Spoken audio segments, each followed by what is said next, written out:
بسم اللہ الرحمن الرحیم۔ دمشق کے علاقے کے اندر ایک جامع مسجد تھی، اس مسجد کا نام تھا مسجد توبہ۔ اس کے اندر ایک غریب طالب علم رہتا تھا اور مسجد کے اندر ایک کمرہ بنا تھا، اس کے اندر وہ رہائش پذیر تھا، انتہائی درجے میں غریب تھا۔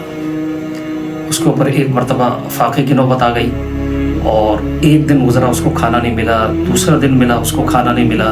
اللہ کے نیک بندوں کا امتحان تو ہوتا ہے نا۔ تیسرا دن جب ہوا اور اس کی بھوک کی وجہ سے حالت غیر ہو گئی، پریشان ہو گیا، دماغ اس کا کام کرنا چھوڑ چکا تھا، بڑا پریشان تھا کہ اب میں کروں تو کیا کروں، سبق میں بیٹھوں تو کیسے بیٹھوں، سمجھ میں کچھ نہیں آئے گا۔ تو آخرکار اس کے ذہن میں ایک بات آئی کہ اللہ تبارک و تعالیٰ نے اس حالت کے اندر، یہ حالت اضطرار کہلاتی ہے، یہ حالت جو ہے حالت اضطرار، مجبوری کی حالت، تو حالت اضطرار کے اندر اللہ تبارک و تعالیٰ نے حرام چیز کے بھی کھانے کی اجازت عطا فرمائی ہے۔ حرام چیز بھی حلال نہیں ہو جاتی اس حالت میں بھی، لیکن حرام چیز کے کھانے کی اللہ تعالیٰ اجازت عطا فرما دیتا ہے، بس اتنی سی بات ہے۔ تو اس نے سوچا کہ اگر کوئی بھی چیز مجھے کھانے کو مل جائے، مردار مل جائے، کچھ بھی مل جائے، مجھے تلاش کرنا چاہیے اور اپنی جان بچانی چاہیے، ورنہ میں تو مر جاؤں گا۔ اس کے ذہن میں ایک بات آئی، وہ جامع مسجد دمشق کی چھت کے اوپر چڑھا۔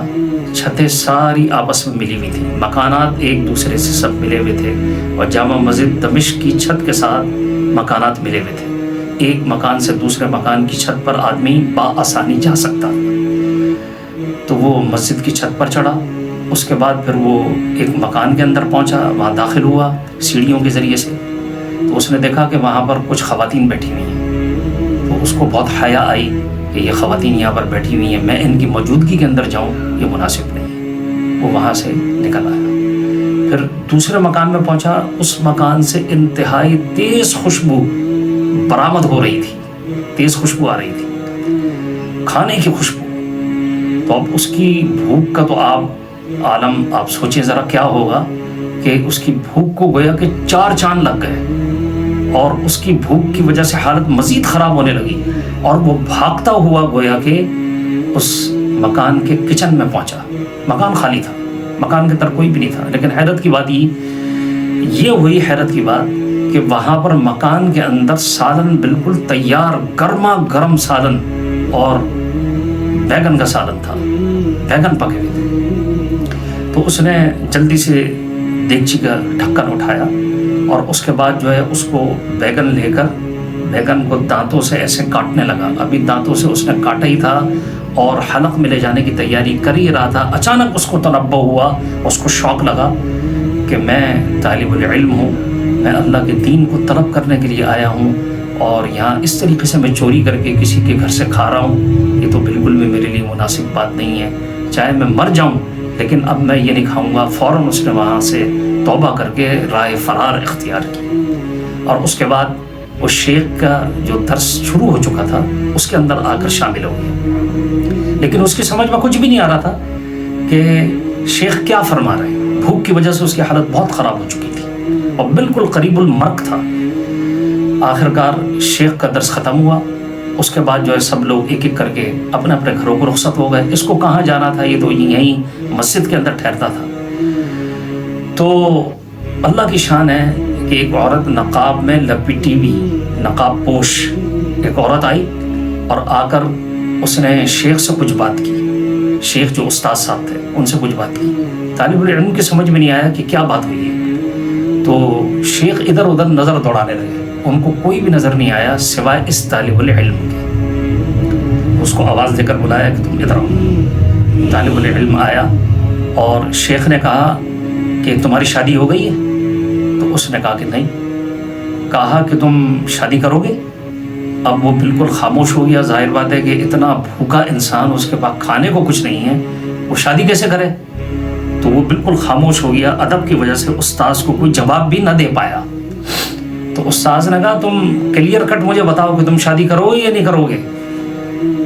تو اس نے کہا کہ شیخ، ایک تو یہ کہ اس کی آنکھوں میں آنسو آ گئے، پھر اس کے بعد کہنے لگا شیخ میرے پاس تو ایک لقمہ تک کھانے کو نہیں ہے، میں شادی کیسے کروں؟ تو انہوں نے کہا کہ بس وہ ہمارا کام ہے شادی کرانا، تم شادی کے لیے تیار ہو؟ تو اس نے کہا کہ اگر بغیر کسی خرچے کے، ظاہر ہے میرے پاس کچھ بھی نہیں ہے، اگر کوئی مجھ سے شادی کرنا چاہتا ہے تو میں تیار ہوں۔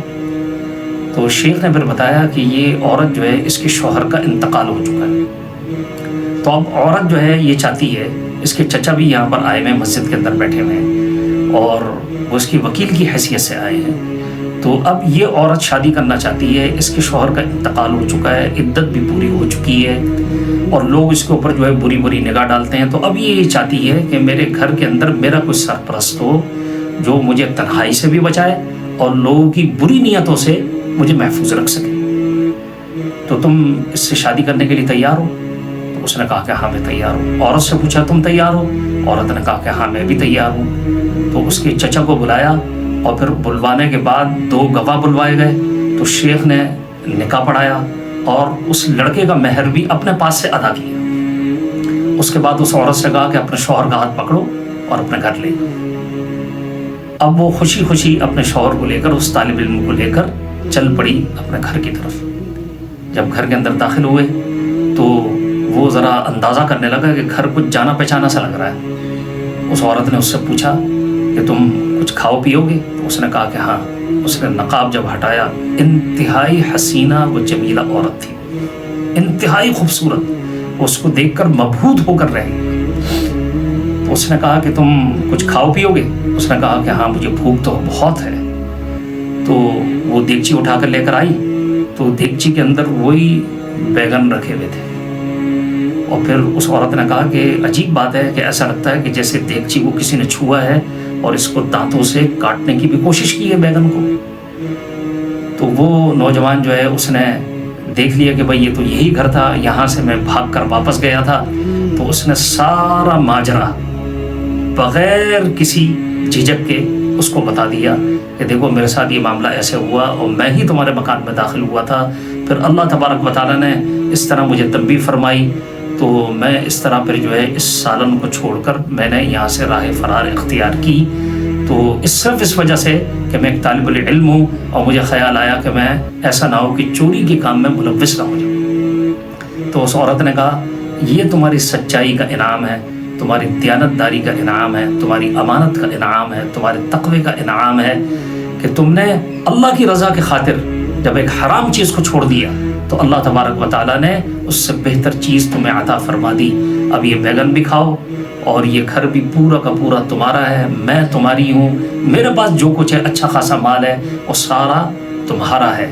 تو جو آدمی اللہ تعالیٰ کی رضا کی خاطر حرام کو ترک کر دیتا ہے، اللہ تبارک و تعالیٰ اس سے بہتر اس کو چیز عطا فرماتے ہیں اور اس کا عوض عطا فرماتے ہیں۔ آپ تجربہ کر کے دیکھ لیں، آپ حرام کو چھوڑ کر دیکھ لیں، اللہ تبارک و تعالیٰ کی کیسی مدد آپ کے ساتھ شامل حال ہوگی۔ وآخر دعوانا الحمد للہ رب العالمین۔